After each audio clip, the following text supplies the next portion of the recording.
കാലികമായ അനിശ്ചിതത്വങ്ങളെ നേരിടുന്നതിനും ഉഭയകക്ഷി ബഹുമാനം, ഉഭയകക്ഷി താൽപര്യങ്ങൾ, ഉഭയകക്ഷി നേട്ടങ്ങൾ എന്നിവ ആധാരമാക്കി സമാന ചിന്താഗതിക്കാരായ രാജ്യങ്ങൾ തമ്മിലുള്ള ബന്ധം കൂടുതൽ ദൃഢപ്പെടുത്തുന്നതിനും നിർണായകവും നൂതനവുമായ ശാസ്ത്ര സാങ്കേതിക വിദ്യകളുടെ സംഗമമായ എയ്റോ ഇന്ത്യ 2025 വേദിയാകുമെന്ന് കർണാടകയിലെ ബംഗളൂരുവിലുള്ള യലഹങ്ക വ്യോമതാവളത്തിൽ എയ്റോ ഇന്ത്യയുടെ 15ാമത് പതിപ്പ് ഉദ്ഘാടനം ചെയ്യവേ രാജ്നാഥ് സിംഗ് പറഞ്ഞു. സൗഹൃദ രാജ്യങ്ങളുമായുള്ള സഹവർത്തിത്വവും ബന്ധങ്ങളും കൂടുതൽ ശക്തിപ്പെടുത്തുന്നതിനോടൊപ്പം രാജ്യത്തിന്റെ വ്യാവസായിക ശേഷിയും സാങ്കേതിക പുരോഗതിയും ലോകത്തിനു മുന്നിൽ പ്രദർശിപ്പിക്കാനും എയ്റോ ഇന്ത്യ വേദിയാകുമെന്നും അദ്ദേഹം ആത്മവിശ്വാസം പ്രകടിപ്പിച്ചു.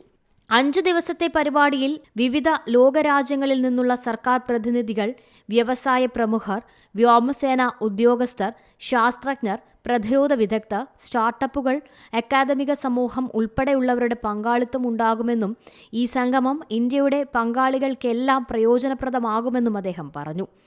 നിലവിലെ അനിശ്ചിതത്വത്തിന്റെ ആഗോള അന്തരീക്ഷത്തിൽ സമാധാനവും സമൃദ്ധിയും ദൃശ്യമാകുന്ന വലിയ രാജ്യമാണ് ഇന്ത്യയെന്നും അദ്ദേഹം പറഞ്ഞു.